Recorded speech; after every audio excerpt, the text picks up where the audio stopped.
चलने वाले मोहम्मद यूनुस पर लगातार एक के बाद एक वो गलतियां करते जा रहे हैं। अब बांग्लादेश की यूनुस सरकार ने हिंदुस्तान के खिलाफ मोर्चा खोल दिया है। लगता है कि बांग्लादेश के तानाशाह ये भूल बैठे हैं कि जिस मिट्टी पर वो चैन की सांसें ले रहे हैं उसे पाकिस्तान के शिकंजे से भारत ने ही आजाद करवाया था। ये रिक्शा चला चलाकर अपना पेट भरते हैं, वो लड़ेंगे इंडिया से, और लड़ेंगे भी ऐसे बेगैरतों की तरह। ने पश्चिम बंगाल से लगती सीमा पर अपना किलर ड्रोन उतार दिया है।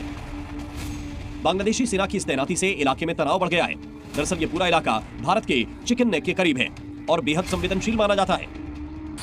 तुर्की का TB2 ड्रोन काफी शक्तिशाली है, जो हमले के अलावा जासूसी करने में भी माहिर है। बांग्लादेश ने तुर्की से 12 TB2 ड्रोन खरीदे हैं, जिसमें 6 की डिलीवरी चटगांव में हो चुकी है। इनके साथ क्या कुछ किया जा सकता है ये आप भी अंदाजा कर सकती हैं। और हमारे पास भी योगी हैं, अमित शाह हैं और डोवाल हैं, उन्हें उसी भाषा में जवाब देना आता है। ये शेख चिल्ली के जो ये सपने लेकर आते हैं 72 हुरों वाले, कोई बात नहीं, इनको वहीं पर पहुंचाया जाएगा जहां से इनकी जिंदगी शुरू होती है। तो पास्ट गवर्नमेंट है वो। That is thanks to India, and I'll tell you why it is thanks to India. Because we created Bangladesh. Bangladesh हमने बनाया है। Bangladesh Indian army, Indian navy, Indian air force के बाजुओं के जोर से बना है। तुम्हारी घटिया हरकतों के जोर से नहीं बना वो। नमस्कार दोस्तों, मेरा नाम है विश्वनाथ और आप देख रहे हैं विश्वनाथ रिएक्शन चैनल। तो बांग्लादेश ने अपनी असली रूप दिखा दिया भाई। बांग्लादेश में यूनुस सरकार ने वो भी पाकिस्तान की राह पर चलने निकला, वो भी एहसान फरामोश निकला, जिसे कहते ना शुक्रिया दी।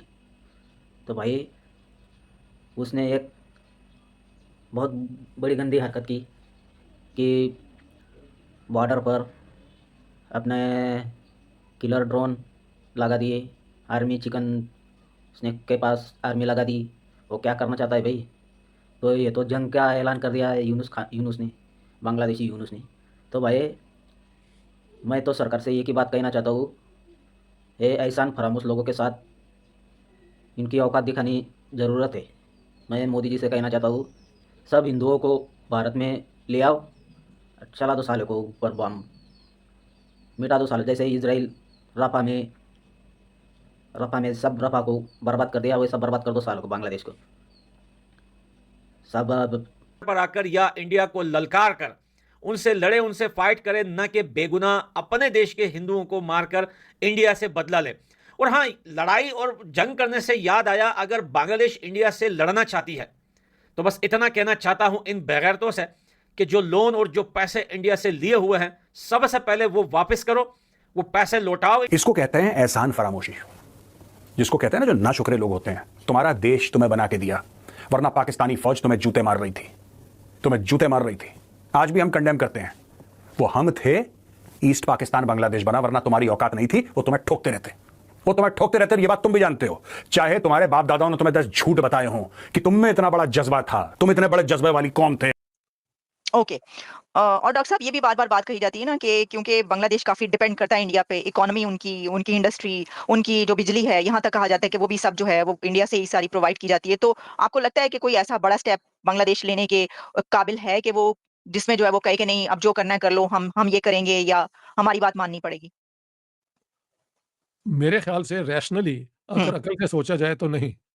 जिंदगी में मछली और लुंगी को छोड़कर कुछ भी नहीं है बांग्लादेश के, लेकिन टक्कर मार रहा है इंडिया जैसे देश को। अगर बांग्लादेश के लोगों की दुश्मनी है इंडिया से, तो मर्दों की तरह बॉर्डर पर आकर या इंडिया को ललकार कर उनसे लड़े, उनसे फाइट करे, न कि बेगुनाह अपने देश के हिंदुओं को मार। ऐसा स्टूडेंट्स के रूप में जो है ऐसे लोग सड़कों पर निकल आए कि जो पाकिस्तान में जो प्रोटेस्ट नहीं करते, जो मौलवी लोग, सेम टू सेम वही पार्टी के लोग थे, वही लोग थे। लोगों को लगता है कि बांग्लादेश के अंदर हिंदुओं को मारकर या उनको घरों से निकालकर ये सुकून से बैठेंगे और सुकून से जिएंगे। लेकिन तारीख गवाह है कि जिसने जुल्म किया है किसी मासूम पर या किसी बेगुनाह लोगों पर जुल्म किया है, किसी भी धर्म मजहब का हो, उनका एंड बहुत खराब होता है। इंडिया बांग्लादेश को हर साल इतने पैसे, अरबों रुपए देता रहा, डोनेट करता रहा।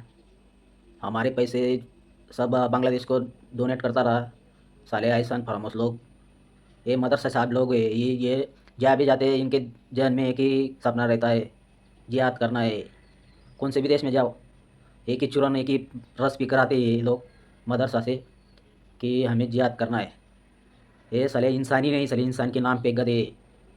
ये पाकिस्तान की राह पर और पाकिस्तान की भाषा, शुक्र मनाओ सालो, ये जब पाकिस्तान के पास बांग्लादेश था तो तुम्हारे औरतों से के साथ रेप हो रहा था, तुम्हें जूतों से मार रहा था वो पाकिस्तानी आर्मी, जूतों से मार रहे थे। और कितना तुम्हारे साथ इंसाफ नाइंसाफ़ी की उन लोगों ने। और सालों तुम्हें नाइंसाफ़ी लोग, भारत ने इतने पैसे दिए, इतने भारत की वजह से इतना तुम्हारा डेवलपमेंट हुआ, और भारत को तुम आग दिखा रहे हो। और वो यूनुस यूनुस जब से आया, और हिंदुओं के साथ तुम्हारे यहाँ इतने अत्याचार हो रहे हैं, घर तोड़े जा रहे हैं, संपत्ति लूटी जा रही है, और तुम्हारे बांग्लादेश में मंदिरों को तोड़ा जा रहा है, और तुम बोलते हो हमारे यहाँ हिंदुओं के साथ कुछ नहीं हो रहा है। और चिन्मय दास गुरु जी को तुमने गिरफ्तार कर लिया, और तुम्हारे यहाँ आतंकवादी खुलेआम घूम रहे, जिहादी खुलेआम घूम रहे। सालों मैं भारत सरकार से कहना चाहता हूँ, ये सब हाथ पाकिस्तान का है और चाइना का हाथ इसमें है। तुम सब हिंदुओं को एक तरफ लेकर आओ भारत में, और यह भारत में जितने भी बांग्लादेशी उनको वापस भेजो, और फिर करो सालों के ऊपर बम बम फेंको, साले के ऊपर मिटाओ सालों को। और सब मैं बोल रहा हूँ, जितने पैसे दिए इतने दिनों से, जितने पैसे दिए उनके पास से वापस लो। फ्री में जितने पैसे दिए उतने वापस लो, और जितने भी मिलिट्री सहायता दी है उतने वापस ले लो उनके पास से। अरे सालों को भीख मांगे कर डालो, जैसे पाकिस्तान को किया ना, वैसे ही सालों को भीख मांगे कर डालो। नाता ही तोड़ दो सालों को बांग्लादेश के साथ, और फिर आग दिखाइए, बम फेंको उनके ऊपर। तो भाई ऐसे ना समझ लोगे, ये लोग अच्छे से तरक्की कर रहा था, अच्छे से रह रहे थे, अच्छे से चल रहा था, इनके पाँव पे इन्होंने ही हाँ पाँव पे कुराड़ी मार लिया अपने आप पे। तो भाई बिंदगा, आप भारत को बोल रहे भारत हमें आगे नहीं जाने देता, हमें कुछ नहीं करने दे रहा है। अरे भाई भारत क्या करेगा? तुम्हारे यहाँ प्रोटेस्ट हुए शेख हसीना को निकालने के लिए, तो वो आगे बढ़ते बढ़ते बढ़ते बढ़ते सालों तुम हिंदुओं पर ऊपर अत्याचार कर रहे हो। हिंदुओं ने क्या किया है तुम्हारे साथ? तो हिंदुओं को अत्याचार कर रहे हो, मंदिरों तोड़ रहे हो, आग जनी कर रहे हो हिंदुओं के घरों के ऊपर और उनके संपत्ति की। शेयर सब्सक्राइब कमेंट ज़रूर कर देना, तो ऐसी ही वीडियो देखने मिलेगी। धन्यवाद।